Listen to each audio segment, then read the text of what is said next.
Oui, merci Monsieur le Président.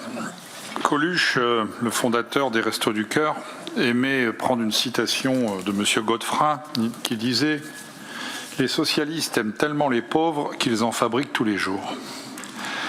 Oui, la pauvreté existe.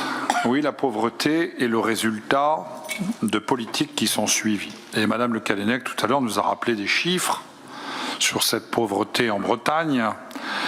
Nous pourrions, alors 300 000 Bretons vivant sous le seuil de pauvreté, presque 11% donc de la population, nous pourrions aussi établir bien évidemment une carte de cette pauvreté. Il y a la pauvreté qui se voit, celle qui s'exprime, et puis il y a aussi la pauvreté qui se cache. Ceux qui n'osent pas, par exemple, faire appel à des associations de solidarité parce que cela touche à leur fierté ou à leur honneur. Cette pauvreté, elle s'exprime bien évidemment de différentes façons. Elle s'exprime particulièrement sur la problématique du logement, le mal logement. Bien sûr, il y a les SDF, mais il y a aussi tous ceux qui sont mal logés, les passoires thermiques, etc., etc. La mauvaise alimentation, on en a parlé à plusieurs reprises, mais aussi elle s'exprime dans bien d'autres domaines où les enfants ne peuvent pas avoir accès à certains loisirs ou à des vacances. Et il est normal bien évidemment, dans une société comme la nôtre, dans une société qui est celle d'un grand pays, l'est-il encore, de mettre en place la solidarité.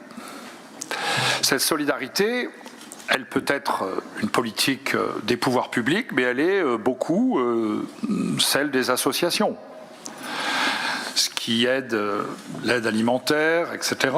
Et cette solidarité, elle est normale et il faut la soutenir.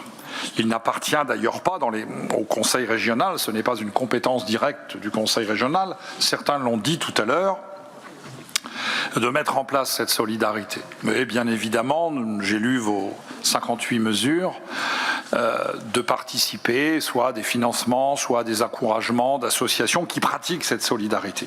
Mais cette solidarité, elle doit être provisoire. Parce que la vraie lutte contre la pauvreté, elle doit se jouer en amont. Faire reculer la pauvreté, c'est créer de la richesse. C'est créer des entreprises sur l'ensemble du territoire.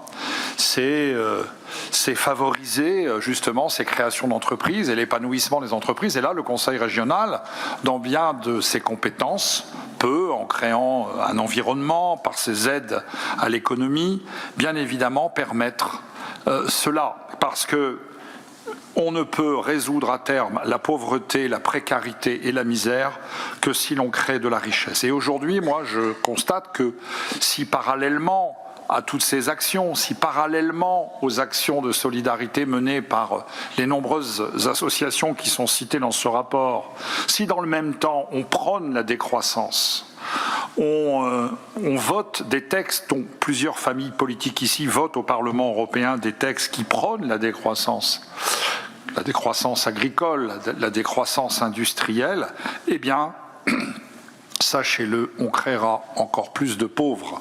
On créera encore plus de pauvres. Cette décroissance, qui est souvent poussée par une écologie punitive, voit par exemple des grandes créations d'entreprises s'effondrer. Permettez-moi de revenir sur le cas de Bridor, qui, à cause d'associations minoritaires, prônant d'ailleurs cette décroissance en s'appuyant sur le prétexte écologique, fait qu'une entreprise qui devait créer 500 emplois dans une zone rurale, dans le pays de l'Ifré, eh bien, a renoncé. Il se dit même, Monsieur le Président, y compris dans les couloirs de la direction de Bridor, que vous n'avez pas mis tout votre poids dans ce dossier. Alors, bien évidemment, ce n'est pas de notre ressort. Ce n'est pas directement de notre ressort. Ce n'est pas non plus de notre ressort d'établir cette solidarité, cette indispensable solidarité. Je le rappelle, lutter contre la pauvreté, c'est créer de la richesse.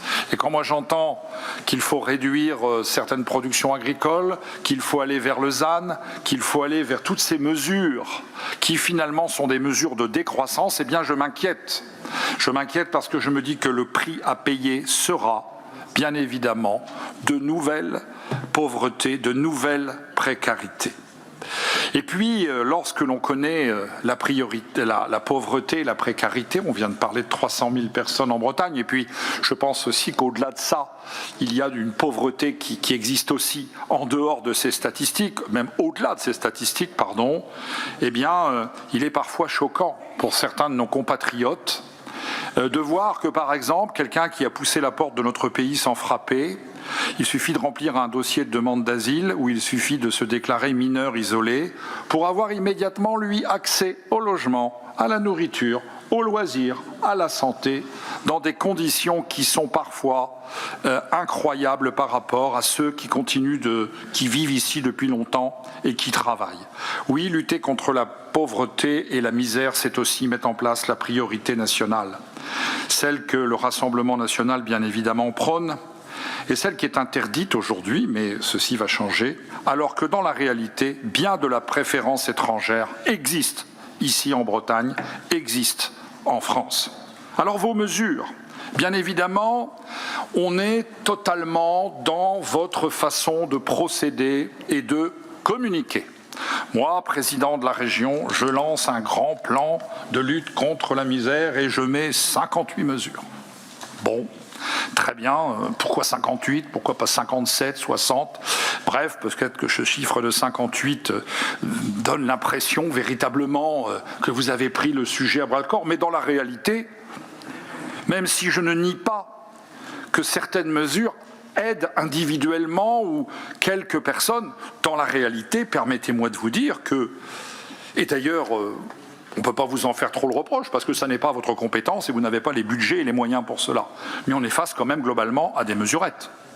Ce n'est pas avec cela que l'on va résoudre les énormes défis qui sont posés dans certains territoires. Et je voudrais dire, puisqu'on parle de certains territoires, que c'est dans les intercos du centre Bretagne que parfois cette pauvreté est la plus grande. Et je voyais par exemple certaines mesures que la région s'engageait à ce que tout le monde aille en vacances à la mer ou voie la mer. Alors on pense bien sûr aux actions du secours populaire qui sont toujours médiatisées quand cela se passe. Mais il y a aussi des gens dans les zones rurales, y compris en Bretagne, qui ne vont pas souvent ou qui ne vont jamais à la mer et qui ne vont jamais en vacances. Et ceux-là aussi sont souvent oubliés. Je voudrais le dire aussi que dans le même temps, dans d'autres politiques, et nous l'avons dit ici et dénoncé, vous mettez en place des mesures que moi je qualifie de pauvrophobes. Par exemple, quand vous mettez la taxe sur les cartes grises au niveau le plus élevé de France, vous pénalisez des pauvres, vous pénalisez des gens qui ont des petits revenus, parce que de mettre la carte grise au niveau où on l'a mis en Bretagne, ça ne va pas toucher les riches, ça ne va pas toucher ceux qui ont des gros moyens, qu'elle augmente un peu de quelques euros. Par contre, les petits retraités, les jeunes, qui sont souvent avec des emplois payés au salaire minimum, ou ceux qui vivent parfois d'allocations sociales, mais qui doivent quand même avoir une voiture, sont directement impactés. Alors je sais bien ce que nous a dit à chaque fois M. Perrin, y compris sur la taxe sur les carburants, mais tout ça est tellement infime que ça ne se voit et ça ne se ressent pas en ce qui concerne les carburants. Mais si, cela se voit. Et ces mesures que vous prenez, dans le même temps, eh bien, sont aussi des causes d'affaiblissement des revenus et du pouvoir d'achat. Alors, bien évidemment, comment être contre un plan qui prétend lutter contre la misère et la précarité? Bien évidemment, ce n'est pas du tout notre intention. Nous avons, nous, d'autres propositions, d'autres programmes.